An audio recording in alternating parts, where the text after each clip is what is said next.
안녕하세요. 저는 40대 초반 여자입니다. 사람은 누구나 남들에게 말하지 못할 비밀이 하나씩 있기 마련입니다.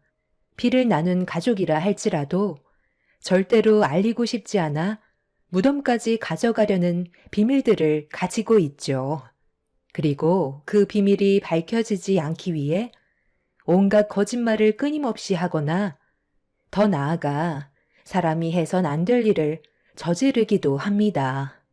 저는 이번에 시댁 집안 식구들의 충격적인 비밀이 밝혀지는 걸 보게 되었고, 그로 인해 엄청난 일들이 눈앞에 펼쳐졌습니다. 제 사연은 시동생의 결혼 소식을 접하게 되면서부터 시작이 됩니다. 잘난 것 하나 없는 시동생이 갑자기 결혼을 하겠다고 통보를 했을 때 시댁 집안 식구들은 예상하지 못한 발표에 모두들 놀라고 말았어요.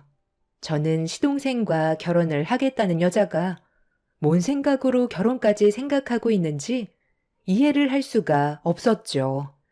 어떤 여자인지도 모르는 상태였었지만 시동생이 살아온 세월을 보면 정말 형편없었거든요. 시부모님도 시동생의 철없는 행동에 두 손 두 발 전부 들 정도로 미래에 대한 계획이 전혀 없는 사람이었어요. 인생을 포기한 것 마냥 삶을 막 살아왔었던 시동생이 갑자기 결혼하고 싶은 여자가 생겼다고 하니 얼마나 당황스러웠었겠어요. 가족들은 과일을 먹고 있다가 목에 걸릴 정도로 다들 놀라게 되었었죠. 시부모님께서는 시동생의 말을 듣자마자 무시를 하셨어요. 너 지금 엄마한테 장난치는 거지? 세상 어느 여자가 능력도 없는 너 같은 남자랑 결혼을 하겠대? 돈도 쥐뿔도 없고 얼마 전에 6개월 정도 다니던 회사도 때려치운 상태면서 여자를 만날 시간은 있었나 봐. 결혼 발표가 아니라 결혼이 하고 싶은 생각만 있는 건 아니고 엄마가 그동안 너를 지켜봤지만 너는 결혼을 하면 안 되는 놈이다. 여자 인생 망치고 싶어서 결혼이라는 단어를 입에 함부로 놀리니? 너 지금 가지고 있는 재산이 얼마나 있는데? 냉전 한 푼 없는 거 아니야? 얼마 전에 맥주 한 캔 살 돈도 없어서 엄마한테 구걸하지 않았어? 쓸데없이 남의 귀한 딸 인생 끝내지 말고 너 앞가림이나 잘해라. 엄마는 아들한테 그게 할 말이에요? 결혼하면 철 든다잖아요. 저도 이제 제대로 된 삶을 좀 살아보고 싶어서 솔직하게 말씀드린 건데 어떻게 그런 식으로 얘기하세요? 저 이번에 그 사람이랑 결혼하면 정말 열심히 살 거라고요. 결혼 반대하실 일은 없으시겠지만 그 사람이 얼마나 대단한 사람인지 알면 다들 놀라실걸요? 그냥 변호사가 아니에요. 40억 재산을 가지고 있는 로펌 대표라고요. 대형 로펌은 아니고 얼마 되지 않은 소형 로펌 회사지만 대표라는 타이틀을 가지고 있다고요. 저 같은 놈이 그런 사람을 만난다는 건 두 번 다시 오지 않을 기회라니까요. 엄마는 인생 역전하고 싶지 않나 봐요. 그럼 결혼 얘기는 없던 걸로 할까요? 웬만하면 최대한 서두르는 게 좋을 것 같으니까 이번 주 주말에 잠깐 얼굴 보는 건 어때요? 그 사람이 워낙 바빠서 길게 시간을 내지 못하거든요. 다시 한번 말씀드리지만 개인 재산으로 40억 정도 있고 로펌 대표니까 정신들 똑바로 차리세요. 조금의 실수도 생기면 안 된다고요. 모두들 시동생의 충격적인 말에 입을 다물지 못하고 있었어요. 평범한 여자가 시동생과 결혼을 한다고 해도 놀라울 일인데 40억의 재산을 가지고 있는 로펌 대표 자리에 있는 여자가 시동생과 결혼을 한다는 말에 시댁 식구들은 말도 안 된다면서 믿기지 않으셨는지 몇 번이나 물어보셨죠. 사진까지 보여주면서 자기 말이 거짓이 아니라고 해명을 해주고 있는데도 저희는 이해할 수가 없었습니다. 능력 좋고 뭐 하나 빠질 것 없는 사람이 무슨 이유 때문에 하필 많고 많은 사람들 중에 왜 하필 시동생과 결혼을 하려는지 정말 이해를 할 수가 없었죠. 성격이 좋은 것도 아니고 물 흘러가듯 있으면 있는 대로 없으면 시부모님께 구걸하면서 살아오던 시동생이었기 때문에 로펌 대표라는 여자의 생각이 더욱더 의문스러웠죠. 나중엔 사기꾼이 아닌지 의심이 들 정도였지만 그 여자의 이름 석자를 인터넷에 검색을 하는 순간 시동생의 말이 사실이라는 걸 알 수 있었고 시부모님과 저희 부부는 충격적인 사실에 놀랄 뿐이었어요. 처음 시동생이 결혼을 하겠다는 말을 꺼냈을 때는 온갖 상처되는 말로 무시를 하시더니 진짜 사실이라는 걸 알게 된 시모는 순식간에 태도가 바뀌었고 상당히 들뜬 기분으로 그 여자를 맞이할 준비를 하셨어요. 시모는 인사를 오게 될 예비 며느리에게 잘 보이고 싶었는지 주말이 오기 전에 상당히 많은 일을 하셨죠. 꽤 비싸 보이는 옷들도 구입하셨고 미용실에서 머리까지 새로 하시면서 예비 며느리를 맞이할 준비를 하셨습니다. 그리고 시모는 금요일 저를 일찍 부르셨어요. 시모가 할 수 있는 음식들을 모두 준비하기에는 시간이 부족했기 때문에 전날에 모든 걸 준비하려고 계획을 하셨죠. 남편과 저는 퇴근하자마자 시댁에 도착해 시모가 시키는 걸 정신없이 준비했어요. 남편은 대청소를 했고 저는 시모 옆에서 힘들게 음식을 하고 있는데 시동생은 소파에 누워서 TV를 보고 있었습니다. 아무리 로펌 대표와 결혼을 하게 됐다 해도 형인 남편이 대청소를 하고 있는데 동생이 TV를 보고 있는 모습이 마음에 들지 않아 같이 거들어줘야 하는 거 아니냐고 한마디 하려는 순간 저를 의식한 시모가 저에게 쓸데없는 말은 꺼낼 생각조차 하지 말라며 예민하게 반응하셨어요. 한 성격 하시는 시모 때문에 남편도 눈치를 보면서 시키는 걸 묵묵히 도와주고 있었죠. 이번 기회를 놓치면 두 번은 없을 것 같다고 생각하셨는지 사소한 거 하나도 용납을 하지 않으셨어요. 너는 내가 방금 말했는데 그걸 까먹은 거야? 아니면 그냥 하기가 싫어서 대충 넘어가려는 거야? 이렇게 하지 말라고 몇 번이나 얘기했어? 음식 만들기 싫은 거니? 하나를 하더라도 똑바로 하라고 했잖아. 이게 우리가 먹는 음식이야? 예비 며느리가 먹게 될 음식인데 작은 거라도 정성을 들이라고 했잖아. 시간이 많은 것도 아닌데 왜 이렇게 속 터지게 음식을 만들고 있어? 다시 해라. 맛도 중요하지만 먼저 눈으로 보는 게 반 이상 먹고 들어간다고. 예비 며느리 인사 온다고 얼마나 많은 시간과 공을 들였는지 알아줘야 되지 않겠니? 네가 우리 집안 며느리로 들어온 지 10년이나 됐는데도 아직까지 내 성격을 모르는 거야? 아니면 로펌 대표 며느리가 들어온다고 하니까 셈이 나서 그러는 거니? 하는 꼴을 보니 일하고 싶지 않은 것 같은데 네가 이럴수록 나한테 욕만 얻어먹는다는 거 명심해라. 어머님, 저희 오늘 하루 종일 힘들게 일하고 퇴근하자마자 온 거예요. 쉬지도 못하고 왔으면 조금은 이해해 주셔야죠. 음식 만드는 게 쉬운 일은 아니잖아요. 그리고 왜 도련님은 거실에서 TV만 보고 있는 거예요? 형이 옆에서 청소하고 있는데 동생이 누워서 TV 보는 게 맞는 거예요? 아무리 로펌 대표에 있는 여자를 인사시키려 한다고 해도 기본적인 건 해야 되지 않겠어요? 저희가 희생하는 만큼 도련님도 같이 좀 해야죠. 이런 건 어머님이 나서 주셔야 되는 거라고요. 내 아들이 그 여자랑 결혼만 하면 앞날의 인생에 꽃길만 걷게 될 텐데 이 정도 희생은 100번, 1000번 해줄 수 있는 거 아니니? 쓸데없는 말 할 시간에 음식이나 하나 더 만들거라. 시모는 저에게 입도 뻥끗하지 말라면서 음식 만드는 데 집중하라고 화를 내셨어요.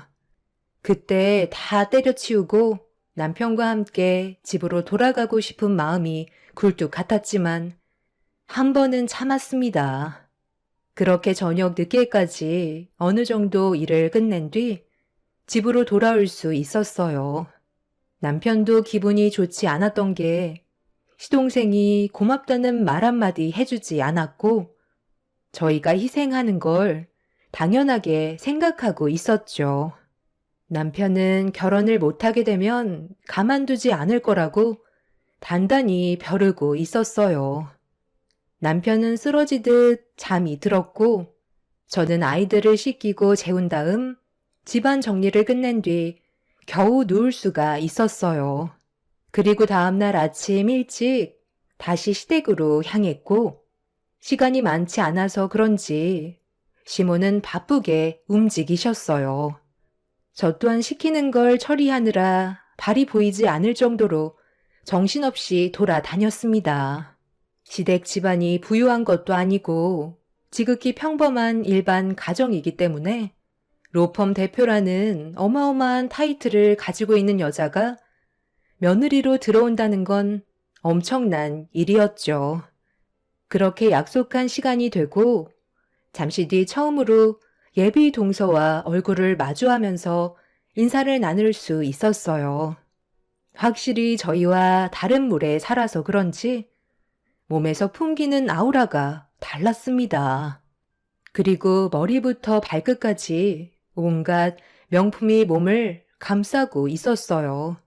저는 시댁에 처음 인사 올 때 시부모님을 뵙자마자 깍듯하게 인사를 몇 번씩이나 했었는데 예비동서는 시부모님께 간단하게 인사를 드리곤 집안을 둘러보고 있었습니다.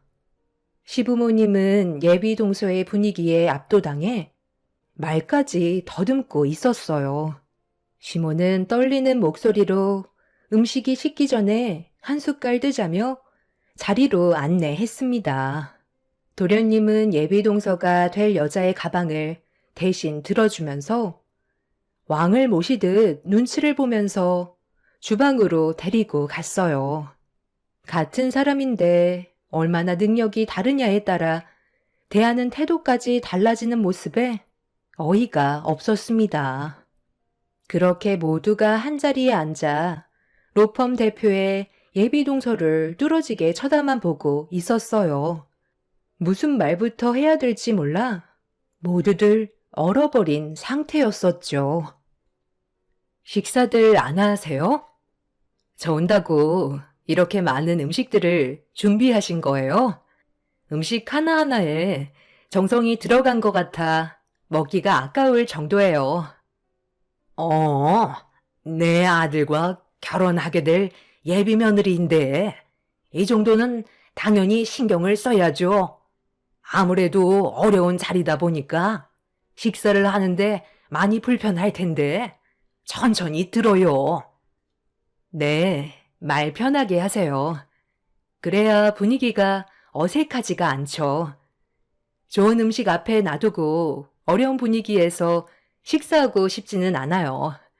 이렇게 많은 음식을 준비하시려면 전날부터 고생하셨겠어요. 저한테 궁금한 게 많으실 텐데 뭐든 물어보셔도 돼요. 승철 씨가 저를 워낙 잘 챙겨주고 자상한 면이 많아서 연인 사이까지 발전할 수 있었어요. 특별하게 안 보셔도 돼요. 저희도 다른 연인들처럼 만나면 영화 보고 간단하게 저녁 먹고 헤어지는 정도였어요.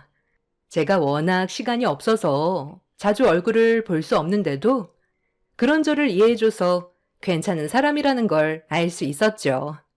처음 만났을 때도 제가 카페에서 발을 헛디뎌 승철 씨 옷에 커피를 쏟았었는데 보통 사람이라면 화부터 냈을 테지만 괜찮다면서 세탁비도 거부하고 집에서 세탁하면 된다고 그냥 가시려 하길래 처음 겪어본 사람이라 특이하게 다가왔던 것 같아요. 그동안 사람을 많이 만나봤지만 돌발 상황에 침착하게 대처하는 사람은 거의 없었거든요. 그런데 저를 보면서 웃어주는 모습에 마음이 넓은 사람인 걸 알았어요. 그렇게 시작된 연애가 결혼까지 생각하게 되었네요. 이 정도면 어느 정도 저희 관계에 대해 말씀드린 것 같은데요. 정말 로펌 대표가 확실한 거예요. 대충 알고 있겠지만 제 아들은 아직 부족한 게 많다는 걸 알 텐데요. 주변에 능력 좋은 남자들은 정말 많이 있잖아요.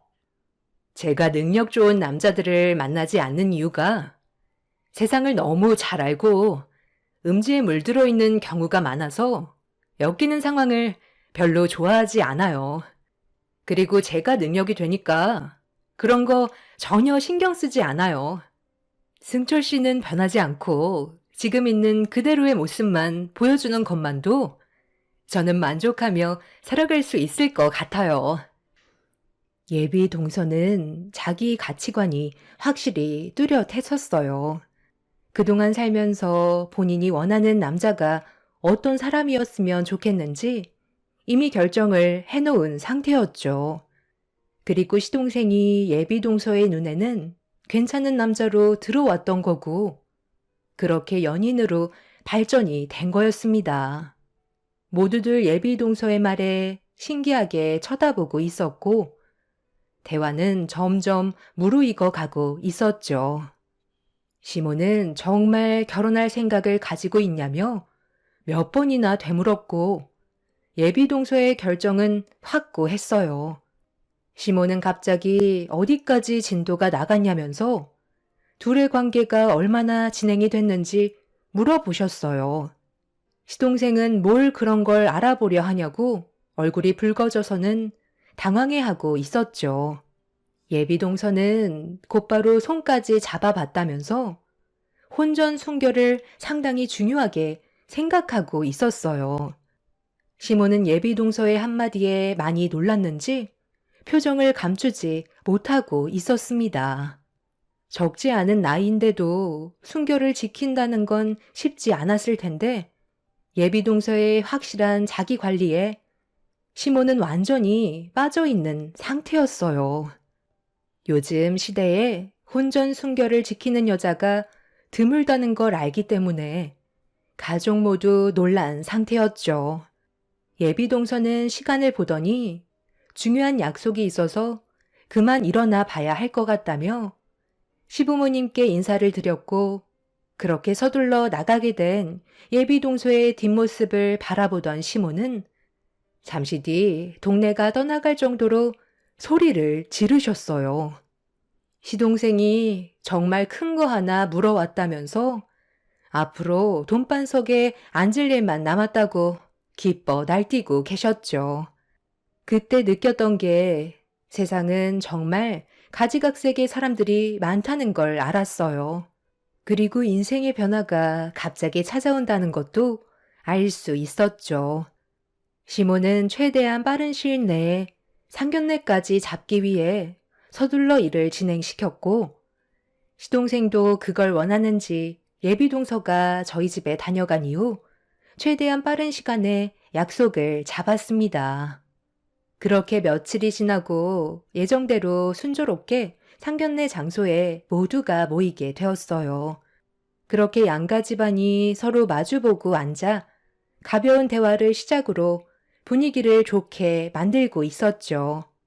시몬은 당신 아들의 칭찬을 늘어놓으면서 지금까지 바르게 키웠다며 온갖 좋은 말들로 포장을 하고 있었고 최대한 빠른 시일 내에 결혼식을 원하셨어요. 요즘 식장 잡기가 정말 쉽지 않다더라고요.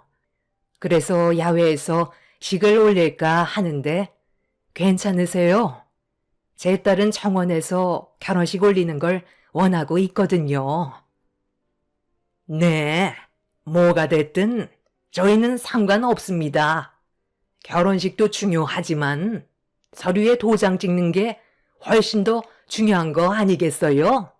그럼 당장 다음 달에 바로 하면 좋을 것 같은데 어떻게 생각하세요? 사돈께서도 서둘러 식을 올리는 게 좋으시죠? 둘 다 나이가 적은 것도 아니니까 하루라도 빨리 식을 올려야 손주도 서둘러 볼 수 있지 않겠어요? 네, 그렇겠네요. 그럼 다음 달에 식을 올리는 걸로 진행하면 되겠어요.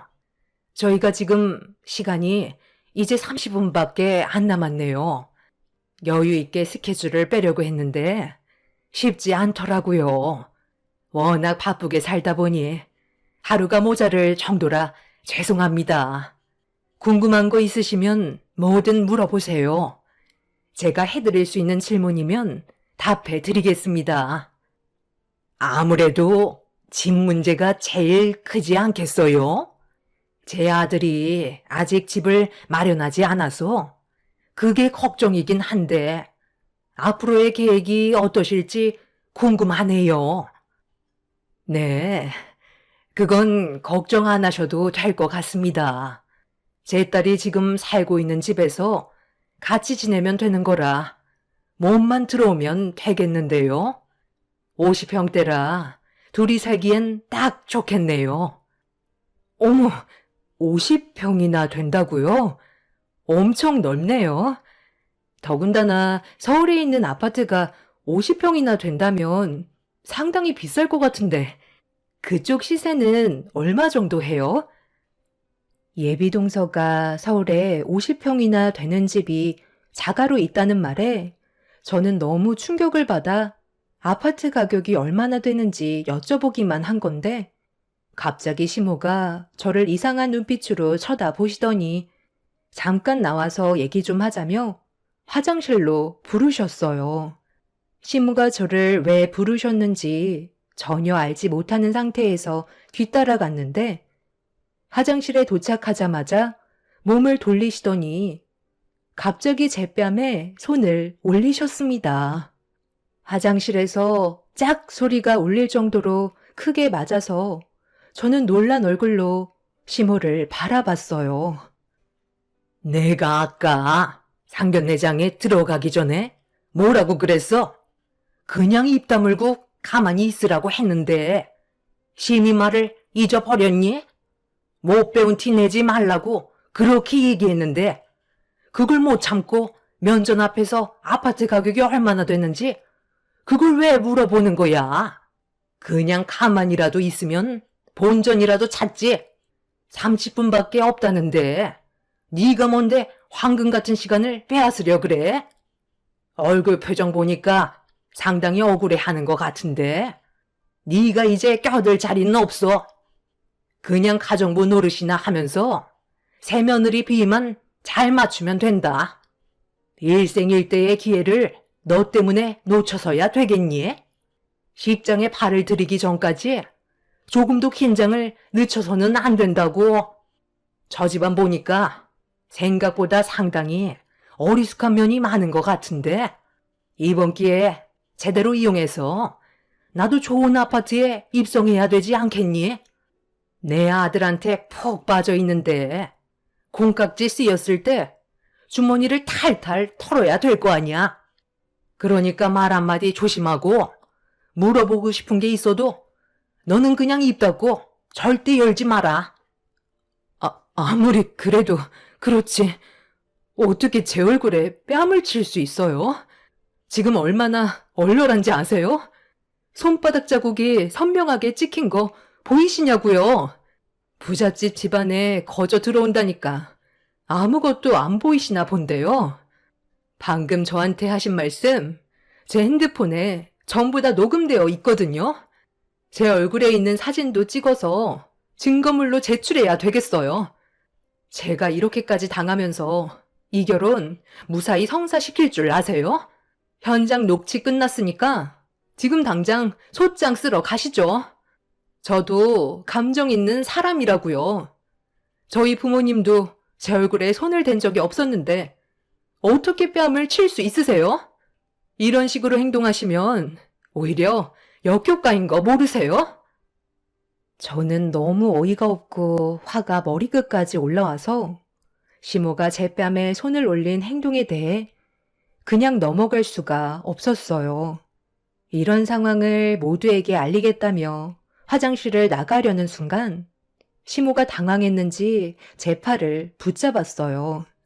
강하게 뿌리치려 했지만 어찌나 힘이 세시던지 절대 밖으로 못 나가게 하려고 발버둥을 치셨습니다. 저는 온 힘을 다해 시모를 뿌리쳤고 밖으로 나오려는 순간 눈앞에 동서가 저를 보며 서 있었어요. 뒤따라오던 시모도 놀랐는지 걸음을 멈춘 상태였죠. 분위기를 살피던 예비동서는 제 얼굴에 손바닥 자국을 보더니 시모에게 잠깐 저와 단둘이 대화 좀 하겠다면서 저를 끌고 밖으로 휙 나가 버렸습니다. 무언가 할 말이 있는 듯 저를 뚫어지게 쳐다보던 예비동서는 손을 내밀었어요. 무엇을 달라는 건지 알지 못했던 저는 왜 밖으로 데려왔는지 먼저 물어봤죠. 좀 전에 화장실 앞에서 전부 다 들었어요. 녹음한 파일 저에게 주시는 게 좋을 것 같아요. 그거 계속 가지고 계시면 끊임없이 시달리실 텐데 저한테 넘겼다고 하면 더 이상 형님을 무시하는 일은 없을 거예요. 그러니까 녹음된 파일은 저한테 먼저 주세요. 지금 당장은 아니지만 차후에 도움이 되어 드릴 수 있어요.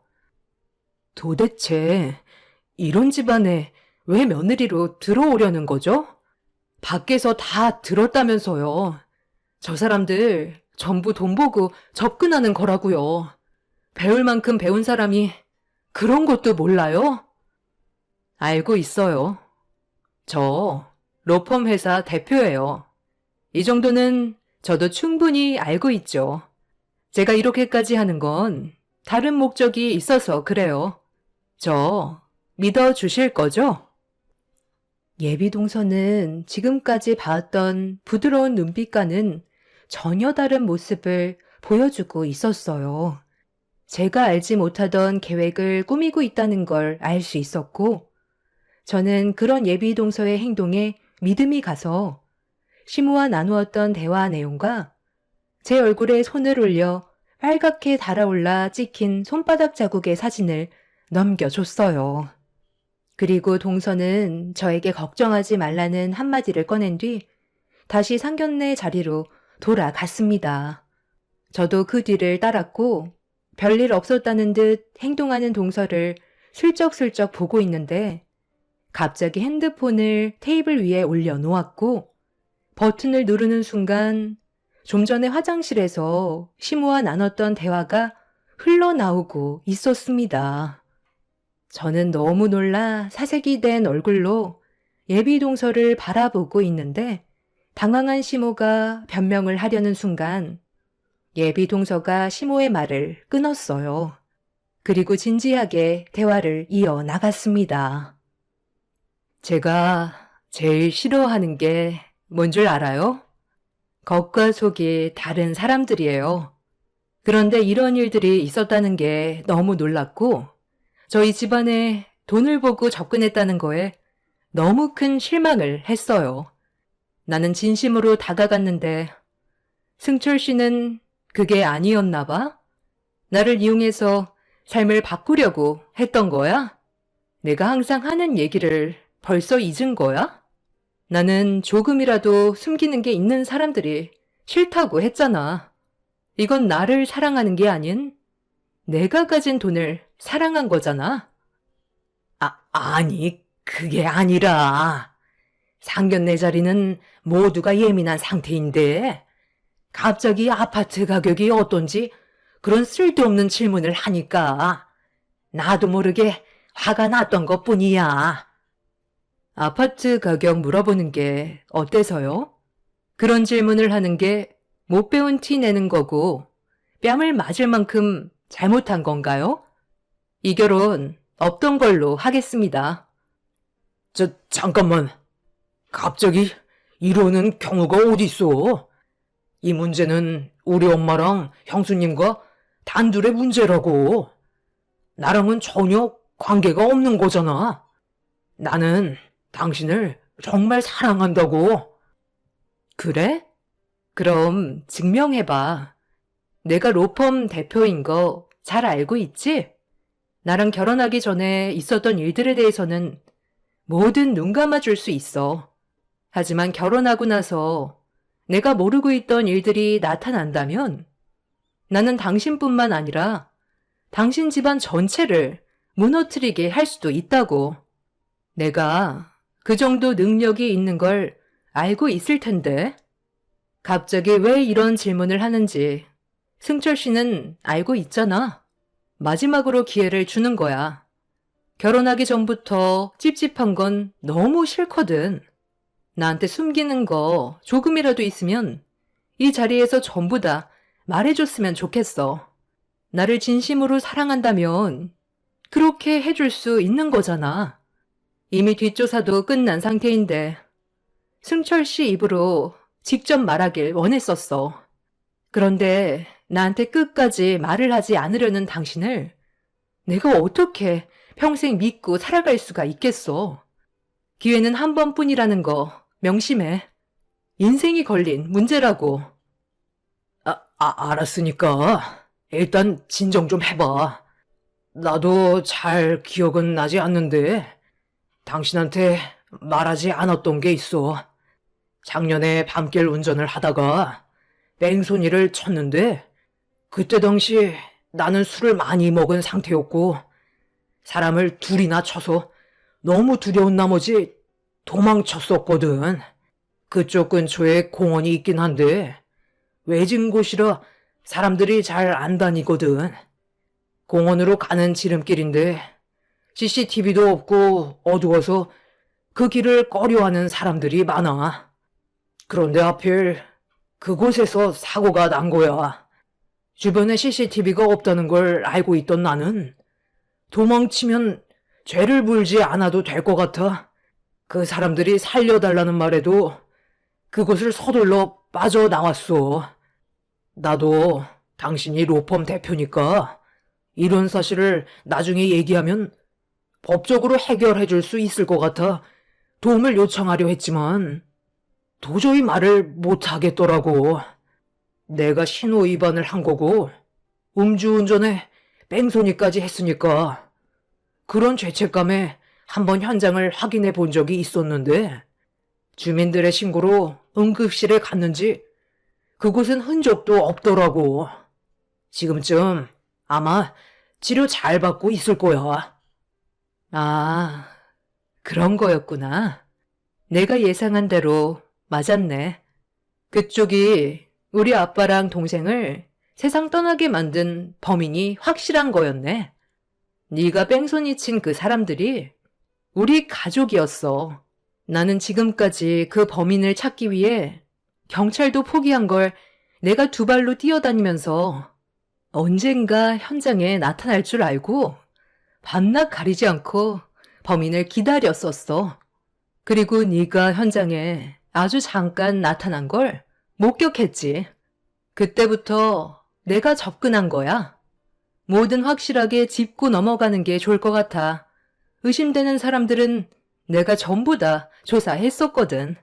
그런데 너는 내가 로펌 대표라는 걸 알고 도움을 받고 싶었는지 무언가를 말하려고 하는 것 같은데 끝까지 속마음을 털어놓지 않더라. 그런데 나도 타이밍을 보고 있었는데 오늘이 아주 기가 막힌 타이밍이었고 네가 직접 본인 입으로 그때의 사고를 전부 다 고백한 거야. 많은 사람들이 네가 한 말을 들었고 혹시 몰라 상견례 내부에 현장 촬영까지 해놨거든. 언제 어디서 어떤 일이 벌어질지 모르는 게 인생이라는 걸 우리 아빠랑 동생이 떠나고 나서야 알았어. 증거물은 남길수록 나에게 이득되는 부분이 많더라고. 네가 한 말은 법쪽에서 불리하게 적용될 거고 앞으로 치열한 법적 싸움이 시작될 거야. 시동생은 그 자리에서 털썩 주저앉았고 시모도 이런 사실을 어느 정도 알고 있었는지 멍청하게 그걸 왜 말하냐면서 앞으로 어떻게 하냐고 오열을 하셨습니다. 이 사실을 전혀 모르고 있던 시부와 저희 부부는 시동생이 저지른 행동에 대해 상당히 큰 충격을 받았어요. 예비동서는 지금까지 뺑소니범을 찾기 위해 시동생에게 접근했던 거고, 모든 진실을 알아내기 위해 그동안 연기를 하면서 아픈 슬픔을 참아왔던 거였어요. 시동생이 모든 사실을 털어놓게 되자 예비 사부인께선 오열을 하시면서 시동생을 가만두지 않겠다며 분노하셨고, 예비 동서였던 그 여자는 곧바로 뺑소니범인 시동생을 경찰에 신고해 넘겨주었습니다. 사람은 위기가 찾아왔을 때 도움을 받고 싶은 사람이 생기거나 신뢰가 쌓이면 자신이 숨기고 있던 속마음을 꺼내기 마련인데, 시동생은 로펌 대표가 자기를 사랑한다고 착각했었고, 자신의 죄를 씻어줄 거라 믿고 있었는지 모든 진실을 고백하고 말았던 거였죠. 저 또한 아주 잠깐이었지만 제가 시모에게 뺨을 맞았을 때 험한 욕을 퍼부었던 내용을 예비 동서에게 넘겨줬던 것도 로펌 대표였기 때문에 법적으로 저에게 힘이 되어줄까봐 넘겨준 거와 같은 이치였죠. 결국 시동생은 그동안 숨기고 있었던 뺑소니 범죄에 대해 모두 인정하면서 처벌을 받게 되었고, 이 사실을 알고도 숨기고 있었던 시모 또한 처벌을 받게 되었습니다. 로펌 대표의 가족을 세상 떠나게 한 시동생은 징역 7년형을 선고받은 상태입니다. 소중한 가족이 2명이나 세상을 떠났는데도 징역이 7년밖에 안 된다는 게 너무 마음이 아팠어요. 그동안 그 사람들은 얼마나 마음고생이 심했을까요? 앞으로 힘들었던 시간들을 이제 그만 내려놓고 마음을 추슬렀으면 좋겠습니다. 시모는 징역 1년 6개월을 선고받았지만 그 기간 동안 많은 생각을 하셨으면 좋겠어요. 사람은 죄를 짓고 살아갈 수 없다는 걸 이번 일을 통해 깨달으셨으면 합니다. 저에게 이런 일들이 눈앞에 펼쳐졌다는 게 믿을 수 없을 만큼 황당하기만 하네요. 가족을 잃게 된 그분들의 인생이 앞으로 행복만 가득했으면 좋겠어요. 제 사연 들어주신 분들 감사합니다.